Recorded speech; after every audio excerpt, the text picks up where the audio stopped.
turn on.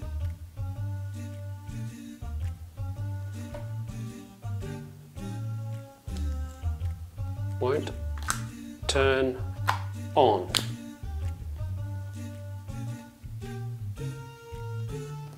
And now it turns on.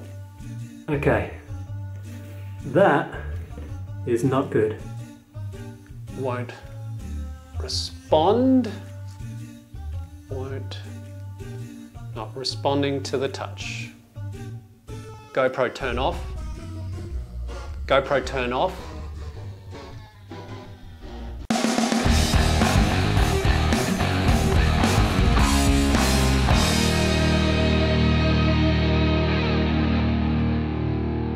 Hi guys, and welcome back to the channel. Well, they say all good things must come to an end. And after 10 years of being a self-confessed, dedicated fanboy of the GoPro, that relationship has now ended. Oh. I currently own the GoPro Hero 7 Black. Now, it's been a good camera for the last couple of years, and it's done what I've needed it to do. In reality though, there were problems with it from the very start that I tolerated, including voice commands only working sometimes. The camera itself sometimes refused to turn on or off, so I had to continually remove the battery, and that was a real pain, especially when it comes to removing it from the Ulanzi vlogging cage, where I'd have to pull everything apart just to get to the battery compartment. The rear screen was sometimes very hard to respond to touch, and the battery life was not the best. In fact, I had to buy a few batteries just so I could last out in the field to vlog all day. To top things off, what started out as a small nick in the power button or mode rubber cover button has now turned into a gaping hole, so the GoPro is no longer waterproof.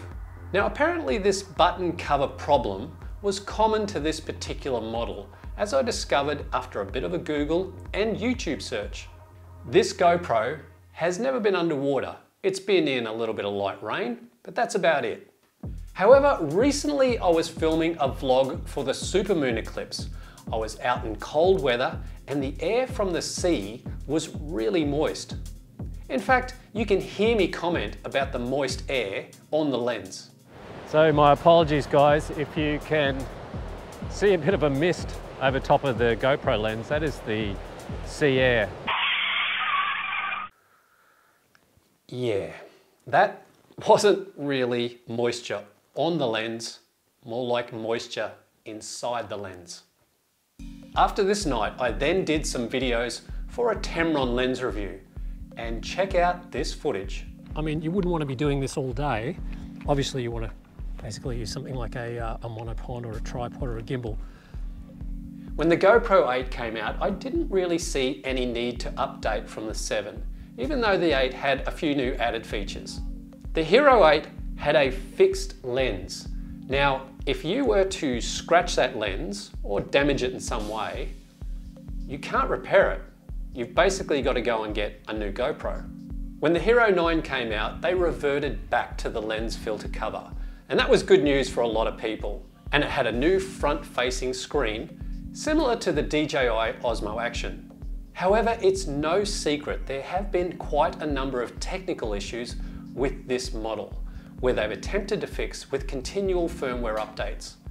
I contacted GoPro support directly, and to their credit, they were actually very good.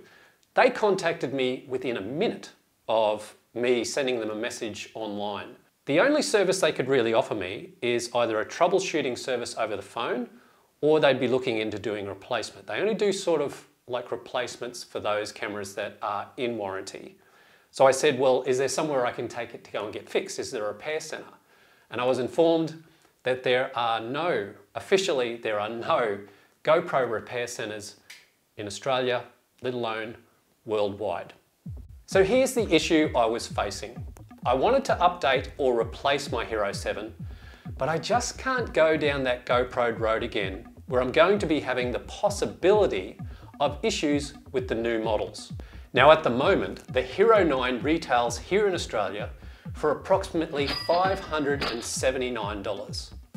But just after a little bit of searching on the net, I found the DJI Osmo Action was on special at various retailers.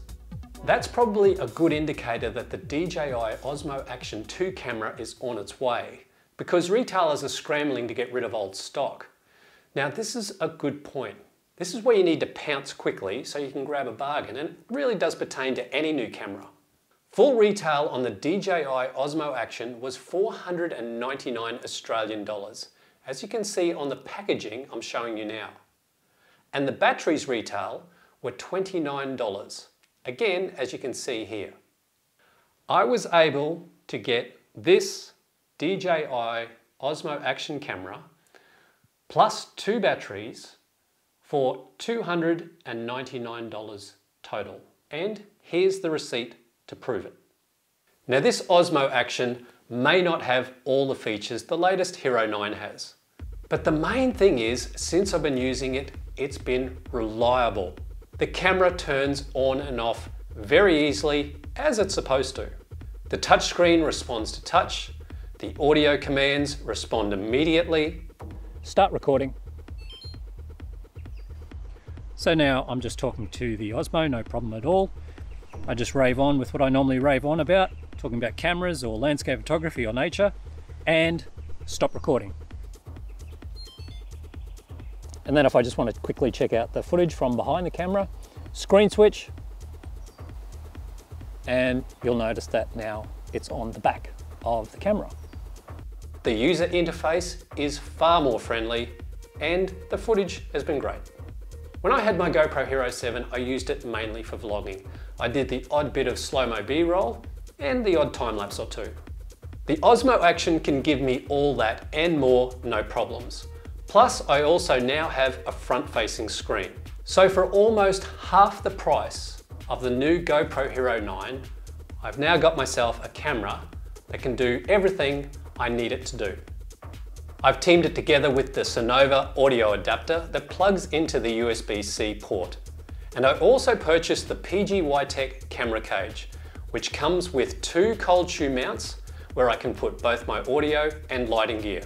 So this is what my new vlogging setup looks like now. If you've got a GoPro and you're having no problems with it, then good for you. I'm happy for you. Enjoy it. They are a great little camera.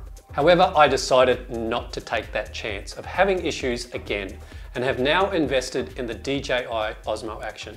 So have you had any issues with your GoPro, or did you do what I did? Did you switch over to the DJI Osmo Action? I'd really love to know. Leave your stories in the comments below. Never stop creating, and I'll see you next time.